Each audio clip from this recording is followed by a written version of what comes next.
Hello everybody, welcome in the world of यथार्थ आयुर्वेदा. बघितले तर याच्यामध्ये आपल्याला गंधक तेल बघायचं आहे मित्रांनो. तर त्याचे आता घटकद्रव्य जर बघितले मित्रांनो, तर याच्यामध्ये फक्त एकच घटकद्रव्य तेल, ते म्हणजे शुद्ध गंधक. आता शुद्ध गंधक हे एक भाग घ्यायचं आणि त्याच्यासाठी भावनाद्रव्य म्हणून गोदुग्धाचा उपयोग केलेला आहे मित्रांनो.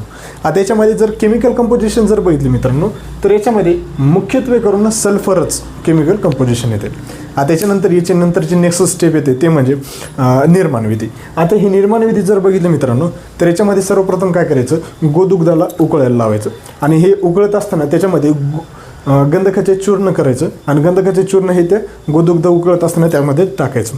नंतर त्याला गोदुग्धाला शीत होऊ द्यायचं. नंतर त्याच्यापासून जे लोणी प्राप्त होईल त्याला मंथन करायचे. आता नंतर लोणी मंथन केल्याच्या नंतर त्याच्यापासून आपण त्याला काय करायचं, नंतर अग्नी प्रज्वलित करायची आणि त्या लोणीपासून आपल्याला घृताच्या वरती आपल्याला गंधक प्राप्त होईल आणि ते गंधक तेल हे हाताने किंवा रुईने आपल्याला काय करायचं, सेपरेट कंटेनरमध्ये भरून ठेवायचं आणि व्याधीचे शमन करण्यासाठी जिथे आपल्याला लेप करायचा आहे त्याच्यासाठी उपयोग करायचा. अशा पद्धतीने ही निर्माण विधी सांगितली म्हणजे फार्माकोडायनॅमिक्स आणि फार्माकोकायनेटिक्स.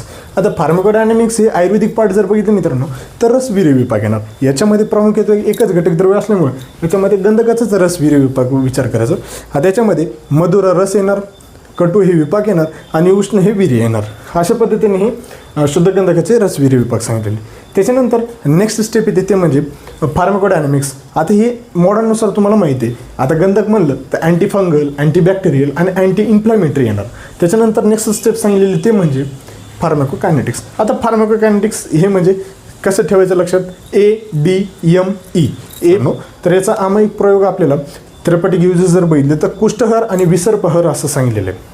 कुष्ठहर, विसर्पहर. तर याची मात्रा जर बघितली मित्रांनो, तर याची मात्रा आपल्याला आवश्यकतेनुसार वापर करायचा आहे. म्हणजे जिथं आपल्याला व्याधी झालेली आहे तिथं आपल्याला तिथं लेप आवश्यकतेनुसार लावायचं आहे. त्या पद्धती जर बघितली मित्रांनो, तर याच्यामध्ये आम्ल पदार्थ, एकदम तिक्त उष्ण पदार्थ, शाक द्रव्य हे सगळे अपथ्य सांगितलेले आहेत.